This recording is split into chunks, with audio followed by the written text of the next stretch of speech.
नमस्कार दोस्तों मेरा नाम हर्षिल अग्रवाल है।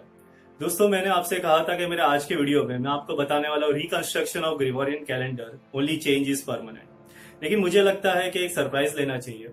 मैं आज की वीडियो में आपको दोस्तों बताने वाला हूँ सीक्रेट्स ऑफ ग्रेगोरियन कैलेंडर। जी हाँ, जो कैलेंडर अभी हम लोग इस्तेमाल कर रहे हैं उसके असल में सीक्रेट्स क्या है, तो चलिए देखते हैं। Secrets of Gregorian calendar. पहला, हमारा एक साल 365 डेज 5 आवर्स 49 मिनट्स और 12 सेकेंड्स का होता है। दूसरा, हमने देखा हमारा एक साल 365 डेज 5 आवर्स 49 मिनट्स और 12 सेकेंड्स का होता है। अगर ये 5 आवर्स 49 मिनट्स 12 सेकेंड्स को हम राउंड ऑफ कर दें अप्रॉक्सीमेटली 6 आवर्स, तो इसका मतलब एक साल में हमारे पास 6 आवर्स ज़्यादा होते हैं।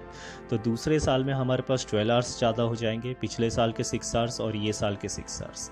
इसी हिसाब से तीसरे साल में हमारे पास 18 आवर्स ज़्यादा हो जाएंगे, पहले के 12 आवर्स और इस साल के 6 आवर्स। और चौथे साल में हमारे पास 24 आवर्स ज़्यादा हो जाएंगे, पिछले साल तक के 18 आवर्स और ये साल के 6 आवर्स। तो इन्हीं 24 आवर्स को मिला के हमारे चौथे साल में हमारे पास एक दिन ज़्यादा होता है, जिसे हम कहते हैं लीप ईयर। लेकिन दोस्तों ये 6 आवर्स जो है वो कम्प्लीटली 6 आवर्स नहीं है। इनमें 10 मिनट्स 48 सेकेंड्स कम है और इन्हीं 10 मिनट्स 48 सेकेंड्स को सेंचुरी ईयर्स में एडजस्ट किया जाता है, जिसका कैलकुलेशंस मैंने आपको मेरे पिछले वीडियोस में बताया था। तीसरा, हमारे पास सिर्फ 400 साल का कैलेंडर है और यही कैलेंडर हर 400 साल बाद रिपीट होना शुरू हो जाता है। चौथा, कैलेंडर का पहला दिन मंडे माना गया, मतलब 1 जनवरी, और पहला साल मंडे था। पांचवा, एक ऑर्डिनरी ईयर का जो पहला दिन होगा वही उसका आखिरी दिन भी होगा।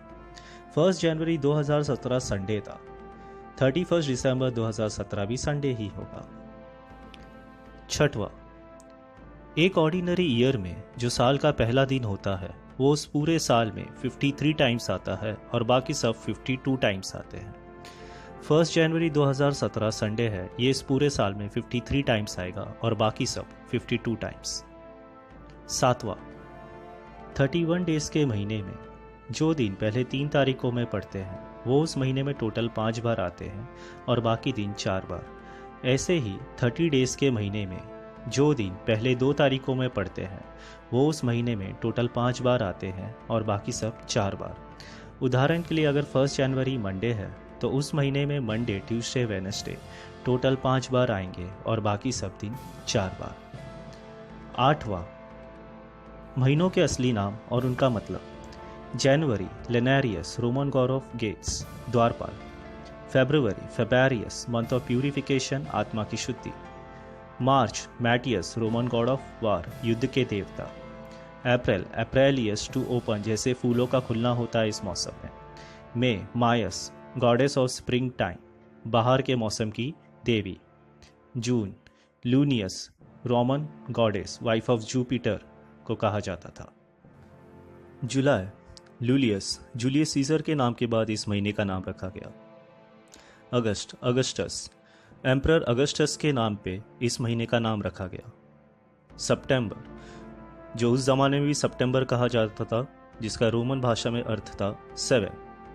अक्टूबर, जो उस ज़माने में भी अक्टूबर कहा जाता था, जिसका मतलब है 8। नवंबर, जो उस ज़माने में भी नवंबर कहा जाता था, जिसका मतलब है 9। दिसंबर, जो उस ज़माने में भी दिसंबर कहा जाता था, जिसका मतलब है 10। दोस्तों, हम लोग ने हमारे पिछले वीडियो में देखा था कि किंग रोमुलस के कैलेंडर में 10 महीने थे और न्यूमा पॉम्फिलियस ने बाद में 2 महीने उसमें इंट्रोड्यूस किए थे, जनवरी और फरवरी, जो साल के अंत में आते थे, 11वां और 12वां महीना था। इन्हीं 2 महीनों को जूलियन कैलेंडर में आगे बढ़ा दिया गया, 1 और 2 पे कर दिया गया, जिसकी वजह से सितंबर, अक्टूबर, नवंबर, दिसंबर, जो उस ज़माने में 7, 8, 9, 10th मंथ थे, अब वो हमारे 9th, 10th, 11th और 12th मंथ है। अब इससे ज़्यादा जानकारी मैं आपको मेरे अगले वीडियो में दूंगा, जिसका नाम है secrets of Gregorian calendar continuation. तब तक के लिए दोस्तों आप सबका बहुत बहुत धन्यवाद। हमारी वेबसाइट है www.htsc.co.in, जिस पे आप जाके और भी जानकारी हासिल कर सकते हैं। हमारा फेसबुक पेज है www.facebook.com/htscdesk, जिस पे आप ज़रूर लाइक कीजिए।